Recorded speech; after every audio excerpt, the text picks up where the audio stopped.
Fala, nação atleticana, tudo bem com vocês? O meu nome é Luiz. Sejam bem-vindos ao canal Palavra do Atleticano. E no vídeo dessa quarta-feira a gente vai falar sobre como 8 dias de treinamentos podem influenciar no trabalho do técnico Cuca. Então fiquem comigo que logo depois da vinheta a gente volta para falar tudo sobre esse assunto.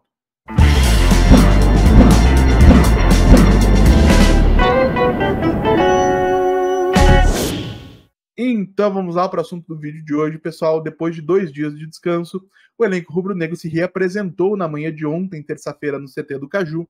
E se não houver mais nenhuma folga programada daqui até a partida da próxima quarta-feira, diante do Operário na Liga Arena, serão 8 dias de treinamentos consecutivos para que o técnico Cuca possa desenvolver os seus conceitos junto aos jogadores.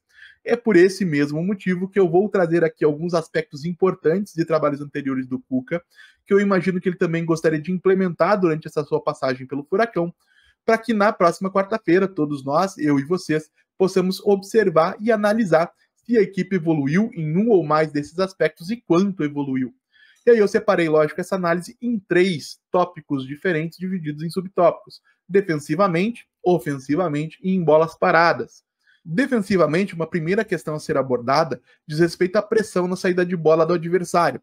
Para quem se recorda da análise que foi feita no momento do anúncio da contratação do Cuca pelo Atlético Paranaense, vai se lembrar que, em linhas gerais, os times comandados pelo Cuca marcam em bloco médio. Porém, existem algumas circunstâncias específicas que a gente vai chamar de gatilhos de pressão, que vão fazer com que as equipes do Cuca subam no campo de jogo em busca de recuperar a bola mais rapidamente. Uma primeira circunstância diz respeito ao momento em que o sistema defensivo adversário se encurrala, levando a bola para uma das laterais no campo de defesa, por exemplo.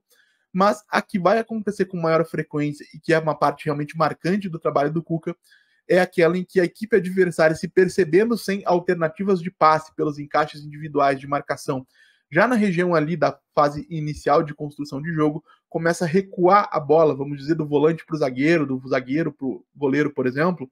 Nessas circunstâncias, a equipe do Cuca vai avançar no campo de jogo, de modo a diminuir o tempo para que a equipe adversária consiga encontrar uma solução, forçando um passe ruim de um defensor, ou até que ele se desfaça efetivamente da bola, lançando ela de qualquer maneira no campo de defesa do Atlético, para que a gente possa recomeçar ou recuperar a bola e recomeçar um próximo ataque. Um segundo aspecto a ser destacado diz respeito aos ajustes necessários nas marcações individuais. De novo, para quem se recorda da análise que foi feita no momento da contratação do Cuca pelo Atlético Paranaense, vai se lembrar que o sistema defensivo do Cuca trabalha com a marcação por encaixes individuais. Isso significa que, de um modo geral, vão acontecer enfrentamentos de um jogador de defesa contra um jogador de ataque.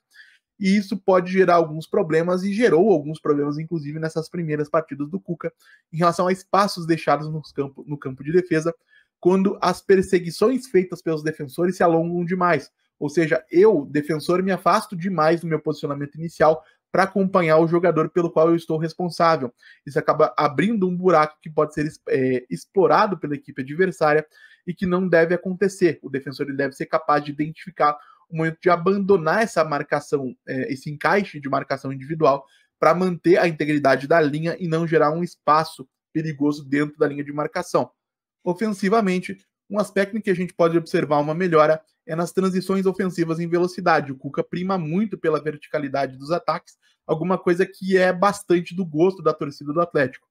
A grande questão é que, por mais intuitivo que possa parecer um contra-ataque, explorar espaços previamente deixados, as exigências do futebol moderno acabam impondo algum nível de coordenação entre os elementos envolvidos nessa transição, porque alguns jogadores vão estar oferecendo apoio ao jogador portador da bola, né, para que ele tenha algum passo de segurança caso isso se faça necessário.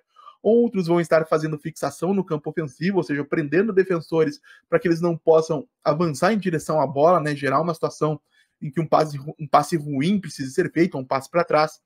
E, além de tudo, é claro, vão existir opções de profundidade, jogadores que vão estar atacando efetivamente a defesa adversária para explorar os espaços deixados e criados pelos demais e assim fazer com que a equipe do Cuca chegue rapidamente à meta do rival.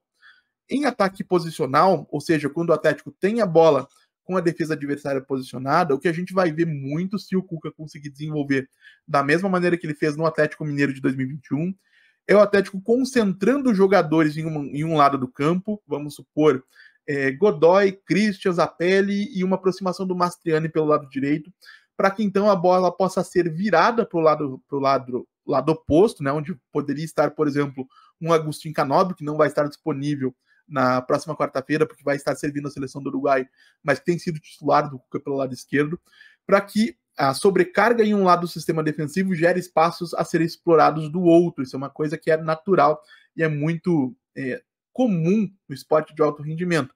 Se bem executado, esse tipo de jogada costuma realmente criar espaços que podem resultar numa chance de gol, numa oportunidade de finalização, em alguma situação interessante para o ataque que precisa abastecer um goleador como é o Gonzalo Mastriani. Em termos de bolas paradas, gente, de um modo geral, os trabalhos do Cuca, tanto no Atlético Mineiro quanto no Palmeiras, no Corinthians nem tanto, porque não houve tempo para isso, né? Os times do Cuca costumam apresentar uma bola parada muito azeitada, muito acertadinha.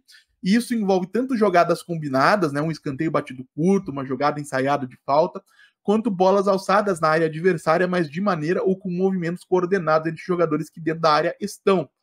E aí, quando a gente estiver falando de bolas alçadas, a preferência costuma ser por uma bola alçada na primeira trave, para ser ou concluída em gol, claro, se houver espaço e oportunidade para isso, ou desviada, por exemplo, em direção ao segundo pau, onde um outro jogador deverá aparecer para aí sim definir a jogada.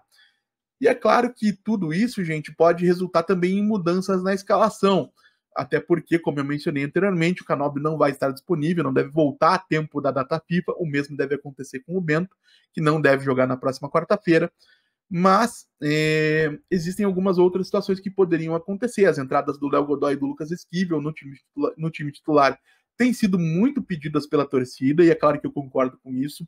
O Esquivel é um dos melhores laterais esquerdos do futebol brasileiro, e o Godoy tem o potencial e a qualidade suficientes para ocupar um papel de igual destaque pelo lado direito. O Atlético tem alguns dos melhores laterais do futebol brasileiro hoje.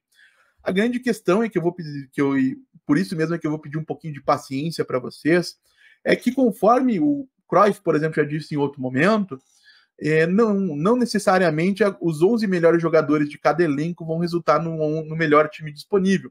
É importante que haja funcionalidade e coletividade entre eles. Então, talvez a gente não tenha na próxima quarta-feira, como talvez não tenha ao longo de todo o ano, todos os 11 melhores jogadores do elenco em campo ao mesmo tempo, porque a coletividade precisa ser funcional e, para isso, algumas vezes é preciso abrir mão de um ou outro jogador para incluir no conjunto um jogador, um atleta que faça o coletivo rodar.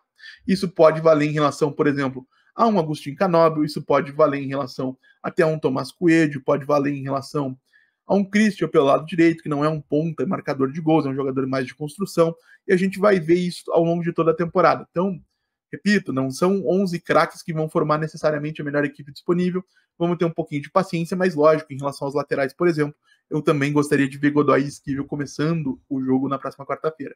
Mas e vocês, pessoal? O que acharam do conteúdo do vídeo de hoje? Qual desses pontos é o mais importante para o Atlético evoluir? Quem deve substituir o Canóbio na próxima quarta-feira? Deixe a opinião de vocês aí nos comentários. Como eu sempre digo, que eu leio todos e respondo todos. E se você chegou até aqui, eu vou pedir que você deixe o seu like, se inscreva no canal, compartilhe curtindo em redes sociais. A gente volta a falar de Atlético Paranaense amanhã aqui no canal Palavra do Atleticano. Muito obrigado mais uma vez pela atenção de todos e até a próxima.